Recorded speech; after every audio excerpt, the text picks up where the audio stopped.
Greetings, greetings, greetings. We are in the lab. Oh, no, we're not in the lab. We're not in the lab. We are in one of the levels of heaven. We're in one of the levels of heaven. We are here. We are here. And again, this is part two of what we had going on last week. And we got our special guest. And say, all our guests are always special. And we got Dominic in the house. Got Dominic. Glad to have you back, Dominic. We got Chase in the house. We got Chase in the house. Glad to have you back, Chase. We got Ivan in the house. Glad to have you back, Ivan. And we got Lindsay in the house. And joining us, we got one of my people, one of my great scholars from Savannah State University, who's in Jacksonville, Florida, and Nassau County, Florida, and in Duval County. We got Malik in the house. Malik, glad to have you join us. And so we're continuing the conversation that we had. But now this time we're going to get into, and that's we're going to jump right into it. And this is about the vision. What is your vision for us in the present and in the future? What is your vision for us in the present and the future? What you desire for us in the present and in the future? What we're going to do, and we've been told we have only 58 minutes tonight. 58 minutes. We've been given an additional 1 minute by the producer, Julius Hall. We're moving up in the world. We still don't have the telethon time. We don't have the 5 hours or 12 hours or 24 hours, but we got at least an additional minute right now, 1 minute. Glad to have you all joining us for Run Tell That. We say share, share, share. We're going to start with Lindsay. Lindsay, what is your vision for the present and the future for us? Hi. Hi, everyone. Thanks for letting me kick it off. Oh, my goodness. Yes. I mean, in continuation, of course, just if my vision for the present is just, and for the future is for the people to be empowered and for us to take control of our living conditions. So it's like, but that's like long term. I would just love to see people right now, but that's going to take people waking up. So, in order for people to be empowered, people have to be aware of it. And I think we're still in those beginning stages of building people's awareness of their capacity and their capability to truly do these type of things, Okay. All right. So Ivan, what's your vision? Again, this one again is full and is open. What's your vision for the present and the future? What do you desire? For the present, what I really desire is a building of the consciousness of not just the classes, but the races, but just who ourselves and our place in our country and the world as well. And from that, I really do want to see a teardown of all the divisions we put across from us and a realization of the exploiters above us, be it the owners, be it the racists, be it whoever they are. For the future, I want to see, and this might seem a little vague, but a return to community. People nowadays are so terrified of each other. There's a process called alienation. We don't trust each other. We don't trust our neighbors. We don't trust the people who we work with. We're so terrified of each other. Once we realize we have this consciousness across hopefully globally, we will be able to start building these communities, and from then we can actually achieve our freedom. Nobody does it alone. It takes they say it takes a village, but where are the villages? So return to that and creating a world where profits are decentralized, where growth is especially decentralized, and community and material conditions of said communities are prioritized is what I'd like to see in the future. Okay. All right. Chase, what is your vision? What is your desire for the present and the future?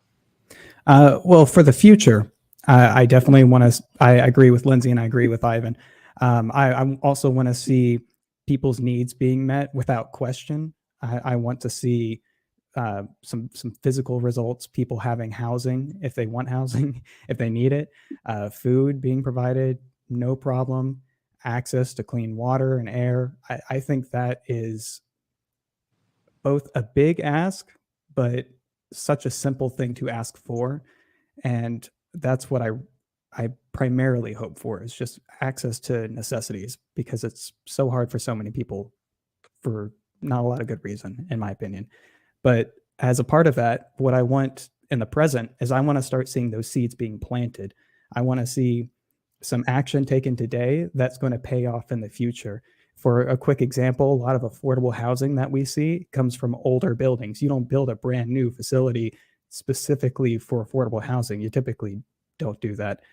And we can start investing today in housing that is market rate, but in the future, it's going to maintain that rate while housing prices go up, while inflation takes effect. And what you have in 20, 30 years from now is rates today that look really good compared to the future.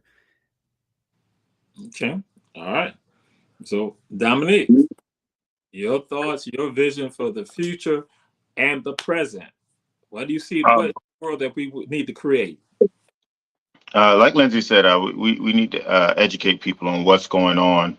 I was doing some research a while ago about the Rainbow Coalition, how we went out, how the Panther Party went out, and they went into the realm of the KKK, and they realized that, hey, you guys are being treated just like we're being treated.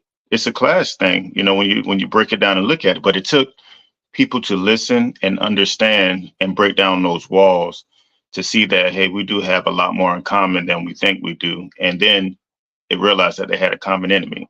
So that goes into the quote, the enemy of the enemy is my friend. But for the future, we need to actually, before you can get to the future, you have to have that understanding in the present to move forward. You have to give people that education and see things for what they are. And sometimes you have to go a little bit in the past to say that, hey, these people have been doing this for this long, and this is how you reacted to that for this long. So sometimes you have to show people either the error of their ways or the way that they were, the steps that they took to get to where they are. If they were great steps or not so great steps, are we learning from our past so we can have a better present to ensure a better future, so we can make a plan to go into the future. For the future, I do see that more people are understanding of what's going on, what they've done, so that they can make better decisions in the future. But it takes planning. Everything takes planning, proper planning, right? Okay. And Malik, Austin Malik, coming from Duval. Peace. How y'all doing? I have just two simple points. My vision for the future and for the present is really just to see more youth in power, people younger than my age, people around my age, to see more of us in positions of power. That's what for the future. And I would like knowledge of wealth. Two simple points that I wanted to make: knowledge of wealth and to see more youth in power, people my age. Oh, yeah. Okay. Okay. All right. Okay. What's your schedule?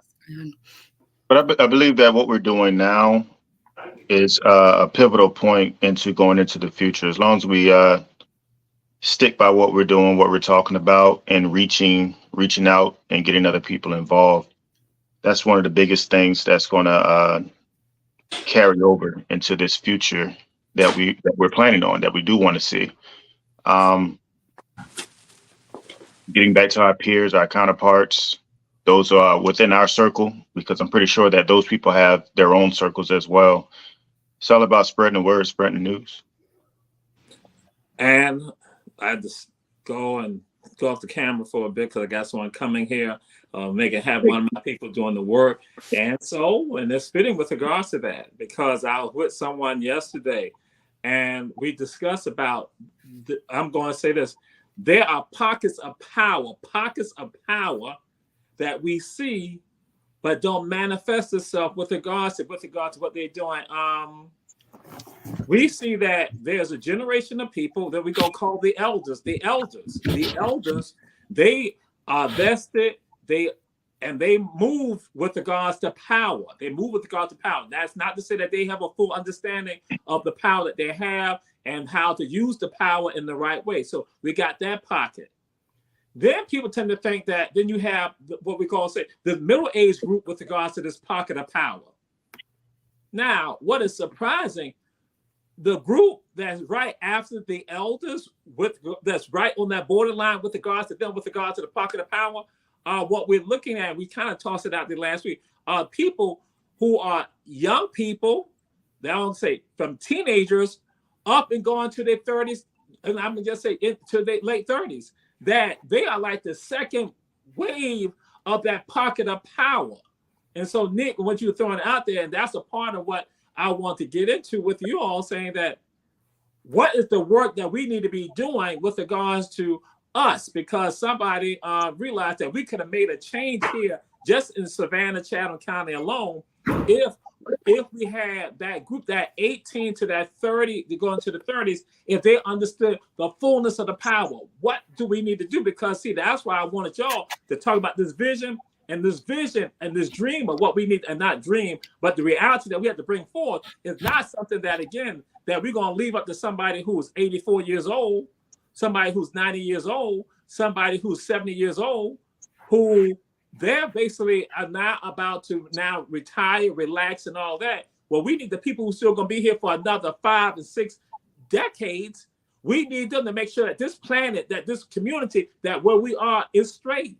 So how do we get that second wave, like I said, that second wave of power to understand, to utilize it and make it happen? Because that's why I wanted y'all to give you a vision. Because it ain't about, I'm like saying, how I've always felt is that if I think it, it's up to me to manifest it.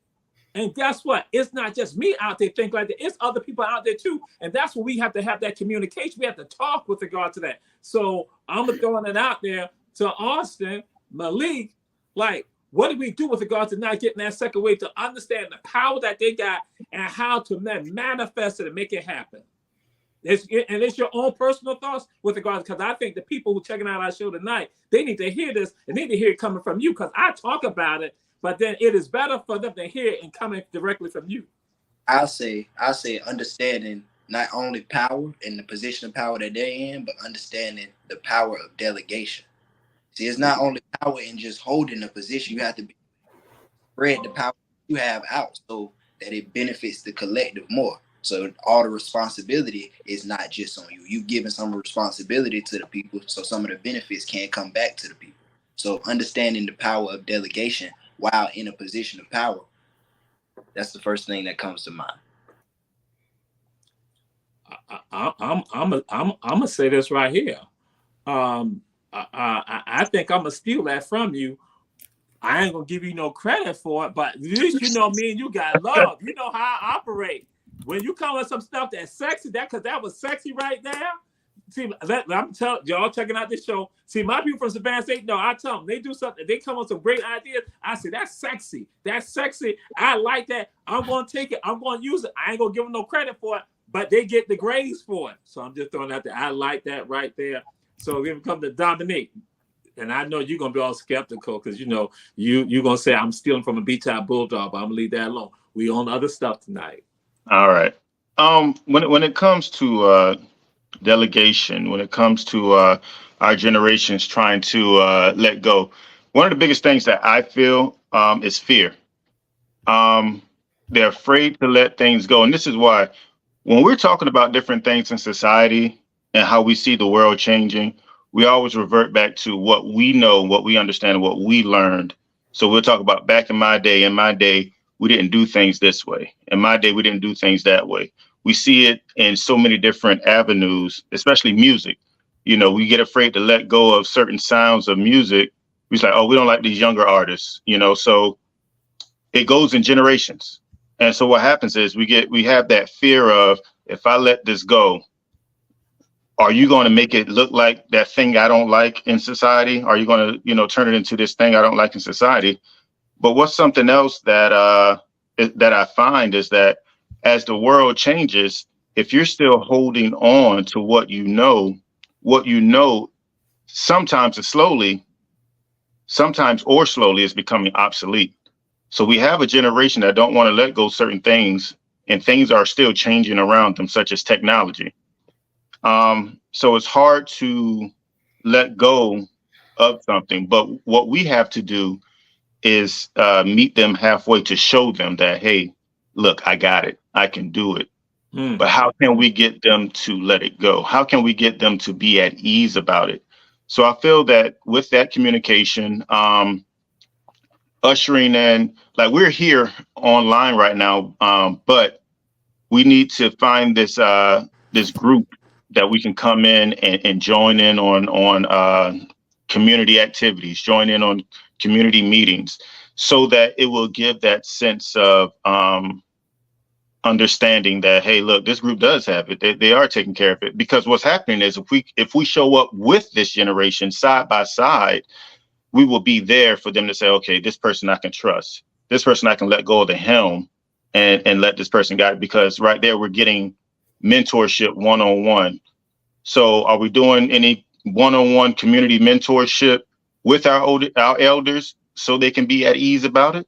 Are they showing us the way, or are they just telling us, hey, I need you to do it this way? Well, how about this? How about, we get younger generation to come out there with you, and you show us verbatim, line by line, step by step, left seat, right seat. Okay. Whatever helps, but let us know what helps, because you just can't say, hey, go out there and do it. No, show me how you want me to do it, and I can add my new generation approach to it to make it even better, to go along with the changes that are being made. Excellent point. The fear, and people are fearful of a lot of things, and we're going to get into that. And so, Chase, what's your thoughts with regards to that? How do we get that group to now understand they have power and how to use it and to exercise it? Thank you so much, Dominic. I loved your answer. I loved everything about it. I was actually planning on following up by saying, we lead. We show people how it's done. And that doesn't mean that you have to commit to being a leader. That doesn't mean you have to know what that means or how to be a leader. Because I say that because I'm thinking of this 3-minute clip.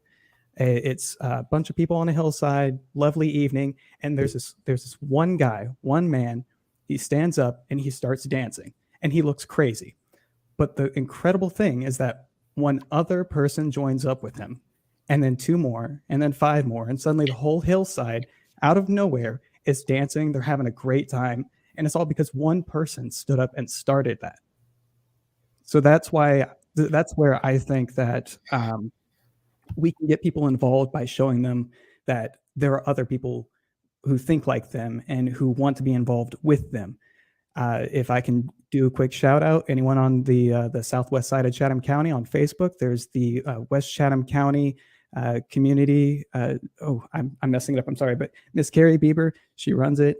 It's one of those tight-knit community things that you can go to. I'm sure your neighborhoods have something like that. If you show up, you'll find there are other people. All right. Yes.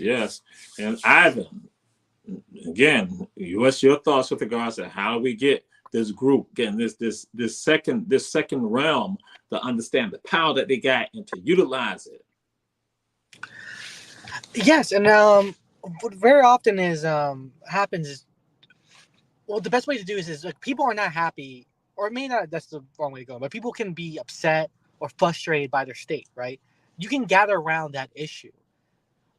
There's a series you could follow. You could first gather, whether that be, whether it be a union or a local group just upset about something in town, gathering up these people at the point of what they want to change. And then it literally can follow a linear steps: education, agitation, and action, where you find these people, we learn everything we can to a certain extent of this issue, and also in that process learn about each other and other things we care about, so we can expand their goals and horizons and keep growing that group while we're doing this. Agitation, as in pushing the bounds of the powers against us to their limit, finding out how far can we go in with their rules. And once you find that limit, that's action. You should already be ready to break past those limits and go to a place where they're not comfortable. Put them where they're frustrated. And when they come to you asking, wait, how do we stop how do we stop you? Because you guys are making this hell for us. And that's how we can really find those powers. And it is people, I think I said this at the last meeting ad nauseum. It comes down to, of course, as always, people power. We have the power. Everything is by us. We always forget that. But through these process of collectivizing and through collective action, we rediscover that power. Okay, Lindsay. And we're all just building off of each other, and so I love what everybody has said. And I think my thoughts this whole time is, and it's not even just like a generational power.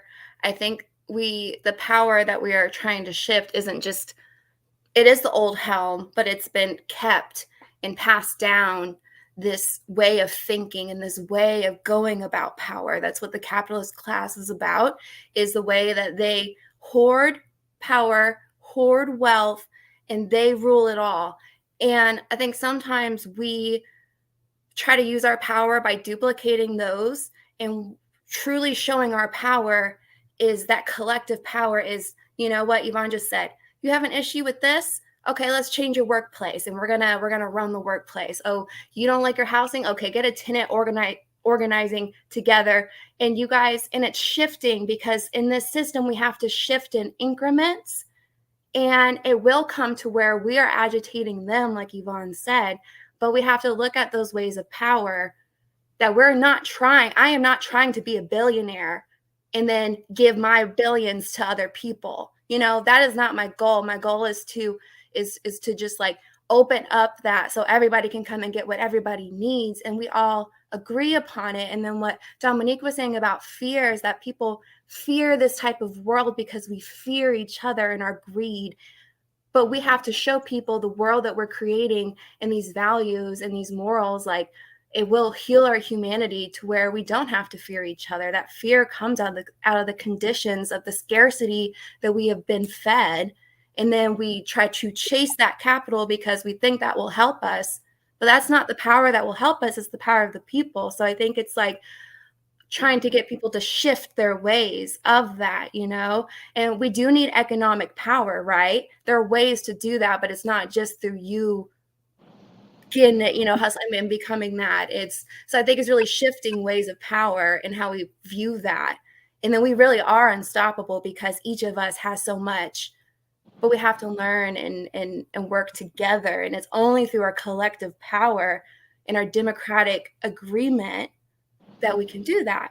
And so it's really like, and that's why they say it's a revolution. It's like we're truly like shifting things, you know. But I think at the core, everybody knows that things are messed up and this world is crazy, and that's why we're told to like fight against it. But we can't fight using those tools. We have to find other ways. Okay. And Mr. Producer, I apologize. I should not have. Mr. Producer told me I was not supposed to ask a question at 20 after. So, Mr. Producer, we're going to let you go ahead and run the commercial. If you want to run 2 commercials, that's fine, Mr. Producer. I apologize. I'm willing to take, you know, if I made a mistake like that, Mr. Producer, because we got to get these bills paid. So, thank you, Mr. Producer. We'll come right back. 1, 2.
And we are back. This is Run Tell Dad. We have Dominic Crumley. We have Lindsay LeGrovenstein. We have Chase. We have Austin. We have Yvonne, Jamal. We are here together. We're here together.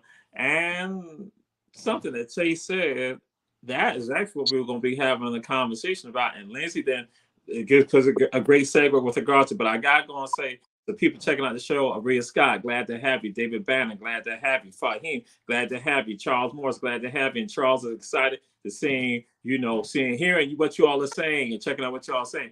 And see, Mr. Producer, I already know what's going on in your head right now. You're saying to yourself, because you've been wanting to have a show like this with folks from that 20s up to their 30s, you have wanted to have a show like that. And so I know you are plotting and planning. You're going to be trying to contact Chase. You're going to try to contact Dominic. You're going to try to contact Lindsay and Austin and Yvonne. You're going to try to contact all of them and say, listen here, we need y'all on the show on our Black Media platform where y'all talking about this all the time. I already know what you plan on doing.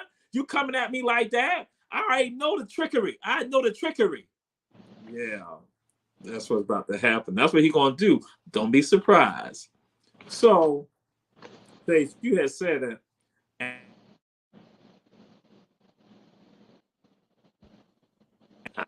I'm on the phone, had a call come in, but you had said it, and you talked about something, and Dominic, you said it, and Lindsay, you addressed it. I just got to ask the question, what are we afraid of? What are we afraid? So, Chase, what are we afraid of when we want to make change? What are we afraid of? And this is your own thoughts, your own perspective. What are we afraid of? I think a lot of people are afraid of looking crazy, of standing out alone and getting this feeling of maybe they're in the wrong, whether or not they are. I think a lot of people are afraid that if they try to take action, they'll fail, and failing does hurt. And especially when it's something as important as anything that can affect your future, from like a rezoning to petitioning, to fighting for organizing in the workplace or in a tenant union. It hurts to fail, but you still got to try. And that goes back to where I think it helps a lot if people can see even just one other person who's trying to do what they're trying to do. One person that they can grab onto and say that we're not crazy. One person that they can grab onto and say, we share these ideas and we can talk about it and we can build off of each other. Most importantly of all, we can throw ideas back and forth and really develop what it is that we're trying to do and what we're trying to say.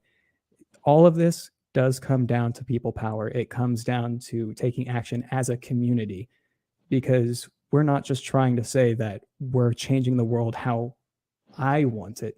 We're trying to say we're changing the world in a way that we want it, in a way that benefits everybody. And that takes conversation. That takes people talking with each other so that we can agree on what we want. And also so that we can all then talk to the people in power, or shout at them, or kick down their door, or whatever it takes. But in any case, do it while shouting at them. This is what we want. Okay. Yvonne, that, you've been doing work with regards to Cop City. And so again, why do you not have fear? I really, some stick to it. Why do we have fear? Why are we afraid? Here, because you go to Cop City, you get engaged in that. So why we have fear? What's your thoughts on that? I'd say we have, I would say it's, if you want to get really philosophical, why we have fear, it's because we fear death. But the two main fears we have are, I think, especially in this space where I'm at, is failure and repression. Repression is much more easy to explain. It's just the state, or the powers that be, whether it be owners or the government, acting out towards us. Would that be me losing a job opportunity, going to jail? These are scary because they hurt your life. They negatively impact my standard of living, my ability to live the life I want, the way I want to, the way I think I should. Failure is much more innocuous, and it's also much more vague. Because that's the one we have to get rid of, because in these spaces there's no such thing as failure. It's always moving forward. I wish I could get into it, but there's a there's two brilliant anarchist people that I really love to organize with, and they have this analogy of the archer, and basically what we're aiming for is this mark, and if you miss your target, if the archer misses the target, they should not give up. Every single missed shot is a chance for correction and hitting that mark, and that's the way we need to approach our organizing and get rid of that feel of failure. Repression we can't get rid of. That's always going to be there until the powers that would harm us are eliminated. But failure needs, and that fear of it needs to be just eliminated from our minds and vocabulary.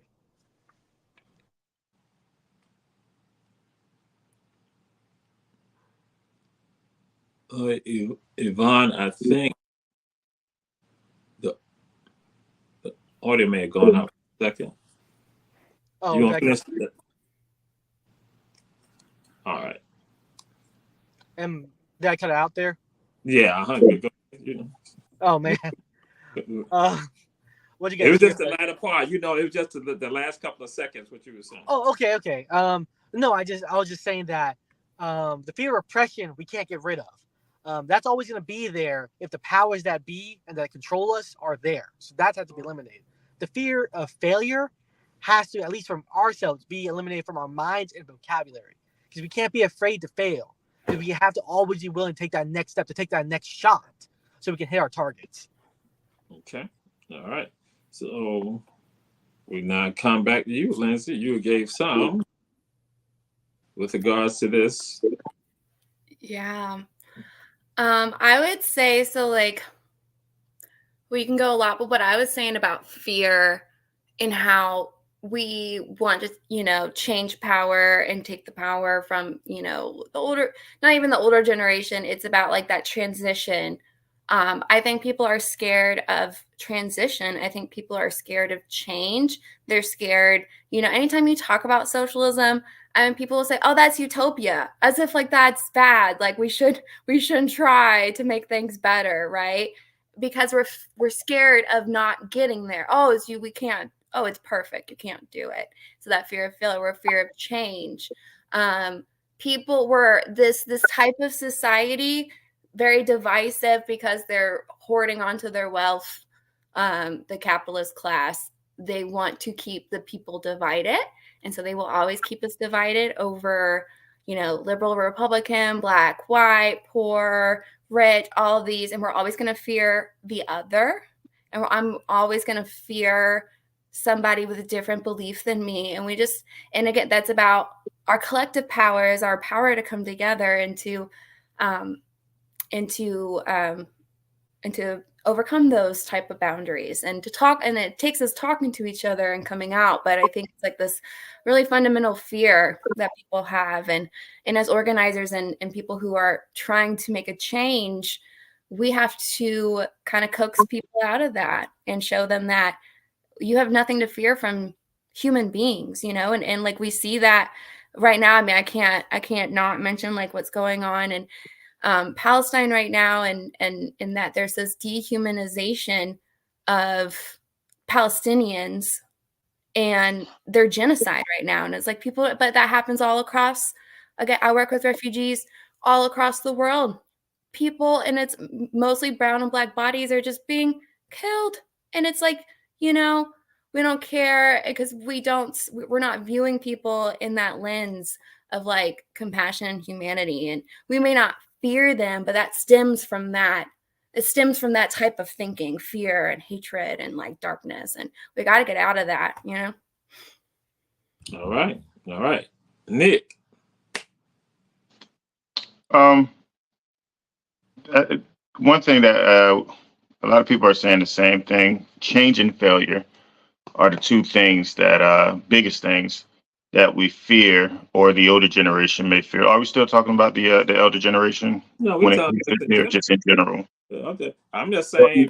Well, that in general, it's an innate thing that we fear change, because we find comfort in things, in repetition. We find comfort in doing the same thing because it's a pattern. And so we know through that pattern of nothing changing, we won't fail because that pattern isn't changing. But what happens is, while you're doing that, the opposite side, who's ever trying to overcome you, they're studying your pattern. They're studying what you're doing that's not changing. So they're developing a way, will develop a way to disrupt what you have going on. So while you're not there, so now you're gonna have fear because something has changed in your plan, something has changed in your everyday steps, in your pattern. But to ensure, sometimes you just have to understand that whatever you have going on, your plans, it may fail. The only thing to help that is develop more than one plan. And how you develop more than one plan, you may have to incorporate somebody else. You may have to engage in getting a teammate. You may have to develop a better operation. You have multiple people, you lessen your different ways of failure. And then you have more ideas from other people. So to combat fear, you really have to set in place more than one plan, more than one way of doing something, of handling something, or taking care of anything. That's what knocks that out. Prime example, Malcolm X, he was a threat because he didn't display fear. Even if he had it, he didn't display it, so he became a threat. He's like, I don't fear you. So you're going to get what's happening. Change is going to come because I'm not afraid of anything. So we have to get to that point. So, and if you do find yourself being fearful of those type of things, that might be your way of saying either I need help or I need to have assistance to help me carry over. Okay. All right. So, Malik, fear. Dominique, Fear, huh? Dominique, I love what you just said, brother. And I don't know if these are the words you were looking for, but the words I heard was the fear of a revolution. And when I was thinking about those words, it's like, well, this world born and this world revolves. This world continues through revolution. So why us as humans, why do we take the time to fear the essence of voting against what we don't agree with as people? And with that, I just wanted to say that another thing that we may fear as a majority, thinking that we're a minority, we may fear ourselves, because everyone that we see is a reflection of ourselves, whether we like them or we don't like them. So sometimes that keeps us from coming together for the greater good because we fear ourselves. Sometimes we fear looking in the mirror so much that it unites with the other parts of ourselves that can help us get to the top. And going back to the point, I don't know which person said it about the one person dancing and then the entire group of people dancing. Now we don't look crazy. Chase. Mm-hmm. Yeah, Chase hit on that. Well, actually, I was going to share this. So because Malik has been in the class with me, and this is why I share with people, y'all heard me talk about this, the Our Black Media Network, and y'all see me do some of my presentations. I talked about this right here. I tell folks, I say, I don't care if 1,000 people tell you a lie. You know the truth, you stand on and speak the truth. And you continue to do it, even with 1,000 people. And I said, what eventually will happen? That's what Chase was saying. Part of it, I was like, this falls right in line with us. That I tell people what will eventually happen. Some of the people who are speaking the lies, they start saying, you know what? What she is saying, what he's saying makes sense. Then they come up on the other side. Yeah. And then they begin to speak the truth also. Then what happens? Some other members of that 1,000 start hearing it too, and they start coming over. And then that's why I said we begin to have that groundswell, because you still have that opposition, but then you now have the truth speakers out there who are going to remain steadfast. And Nick, going to what you're saying, that again, and not conveying the fear of telling the truth. They are resolute and they are dedicated to the truth to make sure that we change the dynamics here. And so what we're about to do right now, we are about to go to another commercial. Mr. Producer, we can go to another commercial. It is 41 minutes, so it's not at 45. It's 41 minutes, so we're going to go to a commercial, come right back. This is Run Tell That.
We are back. This is Run Tell That with Jamal Toure.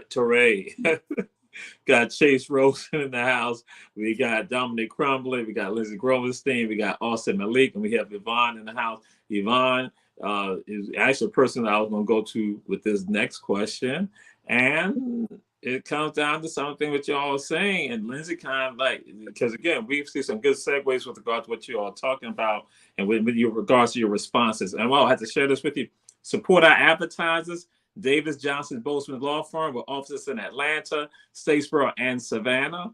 Kim's Cafe, 714 MLK Junior Boulevard, right here in Savannah, Georgia. Shepherd's Food and Gas on Styles and Gwinnett Streets here in Savannah, Georgia. And One Price Cleaners in Garden City in the Farmers Market. Support them because they help make it possible for us to have these dynamic people on the airways with you right here. Check us out on YouTube channel, Our Black Media channel on YouTube, and Our Black Media Network on Facebook. And so now it comes down to this. Yvonne, what do you see as being the greatest threat or threats to us right now with regards to how we function? What is the greatest threat or threats that you see? Because you mentioned about with regard to Cop City. I'm just saying, what do you see with regard to that? What are the other things you see? What are the greatest threats to us right now? That the public, that people checking out the show, like Deidre Murray, glad to have you, Deidre, checking out the show, that they need to be sensitive to, and their antennas are not up with regards to that. Genuinely, I think the big threat to the people is climate change. I don't think there's anything around that. We're going to have climate refugees coming into this country, leaving this country, people being displaced, food shortages, water shortages. I almost don't want to dwell on it because it's so existential that it's hard to even it's so systemic what we need to do to fight against it. Perhaps I think the focus though is the power of the state. I think there's a rise in authoritarianism happening globally as well in America. That comes with direct repression as well as surveillance. They want to make it hard for you to act, both by attacking your actions and also intercepting you before you come to action. Making you scared to organize with your community and your affinity groups, making you scared to discuss these things. I've had this. I've had relatives tell me, don't be in these spaces, don't be on the streets. You're going to lose a job. You're going to lose, you're going to get questioned, whatever the hell. I would say that's, in terms of to be really wary for it, that's the biggest threat. Because it might in a way be bigger than the aforementioned climate change, because with that threat of the state's authoritarian oppression, we cannot do the other actions to stop, to stop the dystopia, so to speak. All right, Lindsey, what are the greatest threat or threats that you see out there for us? What's out there and that people need to have their antennas up and be aware of, and ultimately they need to get involved in some way, somehow? Yeah, I'll just agree. I agree with Yvonne, of course. And it's so crazy because it sounds so, like we're talking about these powers but we know that they're real and that their grip is deadly and that it has real effects on people. And it's not circumstance. It's not just coincidence. These are people in power making sure, lobbying politicians, and they don't listen to us. So it's falling into this kind of dystopia. It's late stage capitalism, and that's not just a buzzword, trend word that you see on social media. It's real. And what Yvonne is talking about, the state becoming more present and oppressive and authoritarian is so true. And that's so Cop City, for those who don't know about it, is a police training site in Atlanta that they're tearing down a forest to do. But they're calling it Cop City because it's literally a city that cops can be trained in, and they're learning how to tear gas people, militarization of the police. And they're doing this as a direct response to the 2020 George Floyd protests. They saw people getting in the streets dissenting, and they said, oh no, this is not happening again. Okay. And they are also, Georgia is also part of the GILEE program, which is the Georgia International, its acronyms, International Exchange Program, where they're actually sending our troops to Israel to be trained by the IDF, who who are in an apartheid state.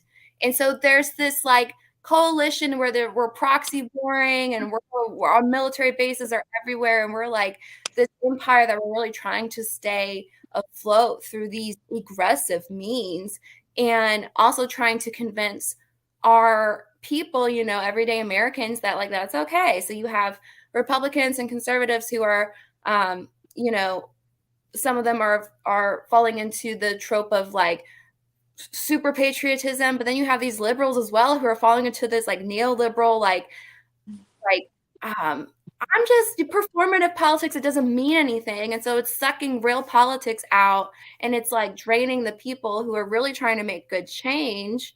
And so I think that's like, it's like this, there's a lot of existential threats, and they're all like intersectional, and they're all a lot, right? But us coming together and you finding something that you want to organize with, and it's so important. So I'll leave it at that.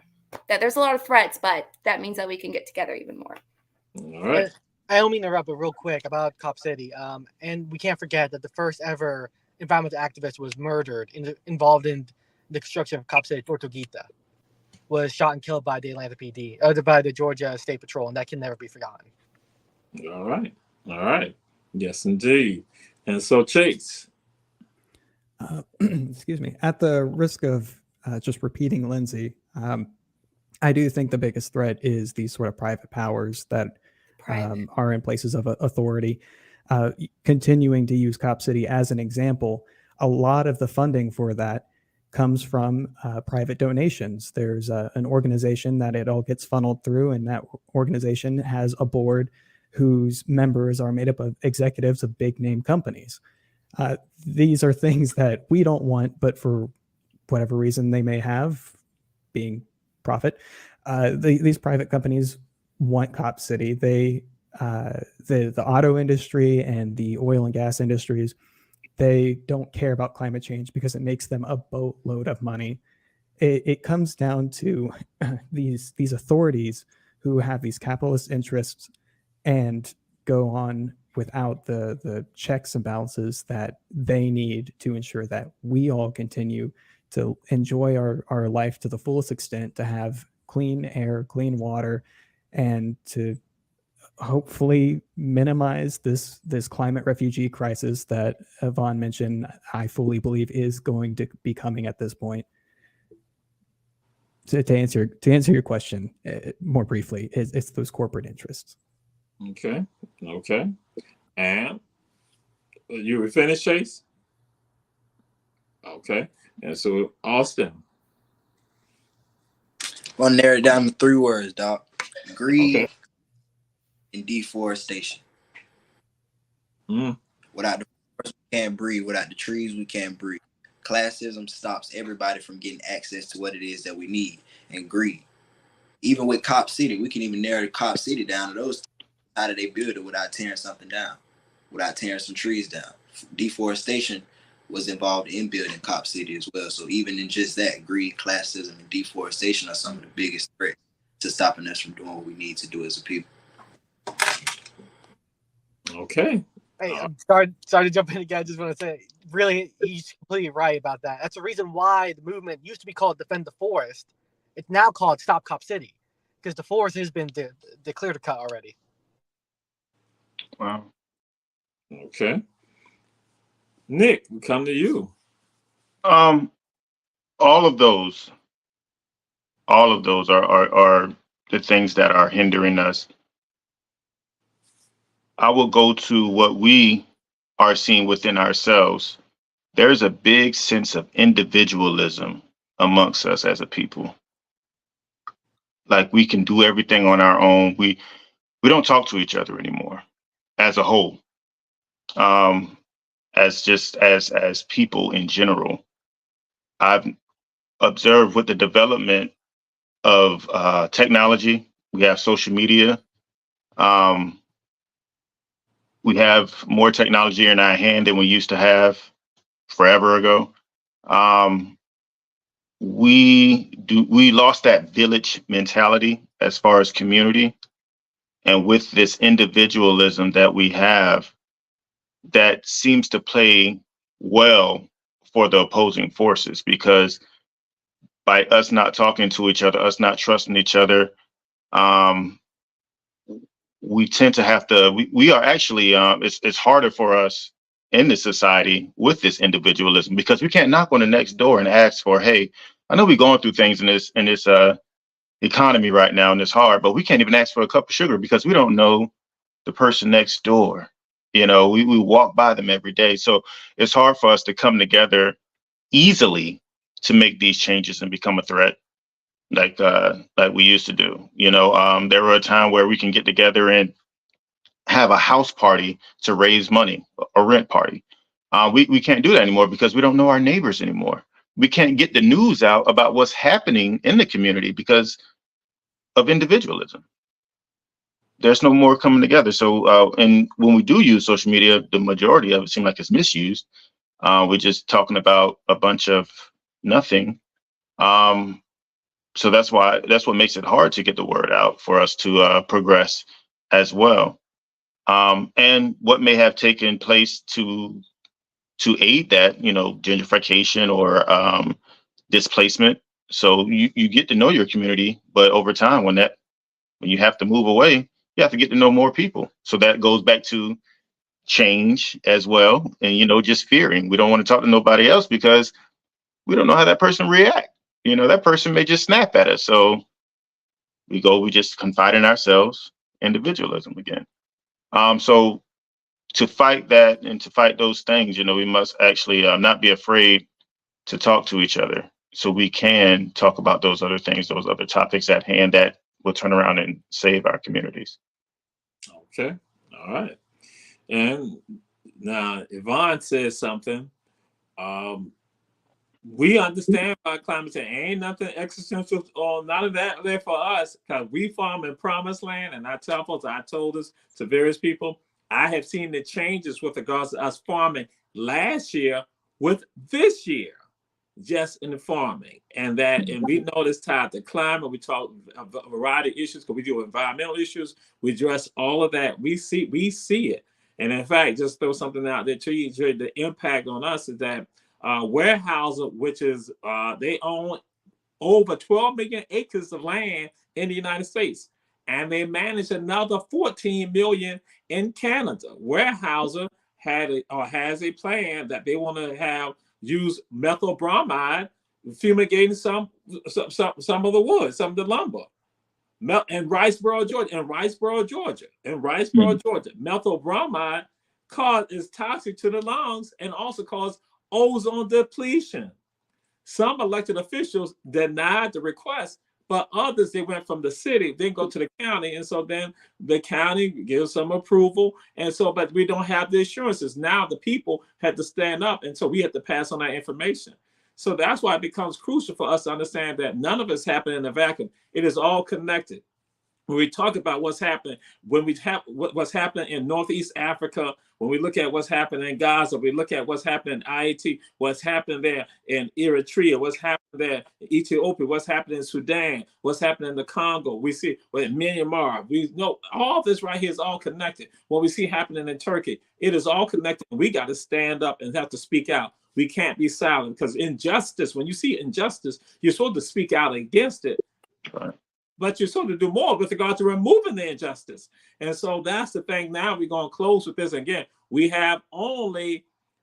I'm looking at what's up here on the screen. The producer may give us a little bit more, but we got 1 minute. Actually, I said, Mr. Producer, give us 2 minutes. And we want you all to give a word to the people out there. So we can't take a lot of it. So we got 2 minutes right now, not 2 minutes each, that within the 2 minute time period. So we're going to start with you, Nick. What's the word that people need to have?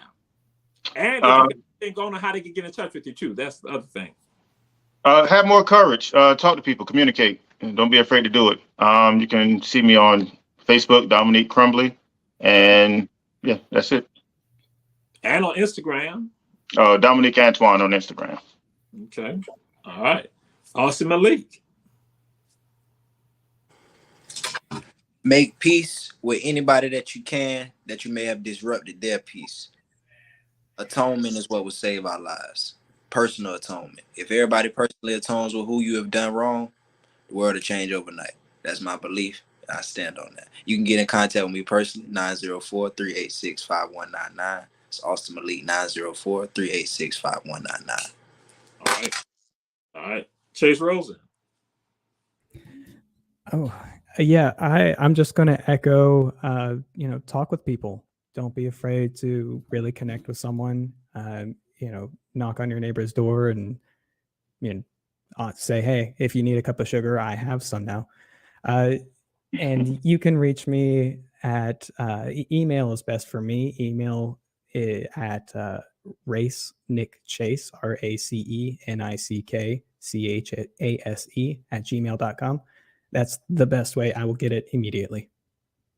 All right. And Yvonne.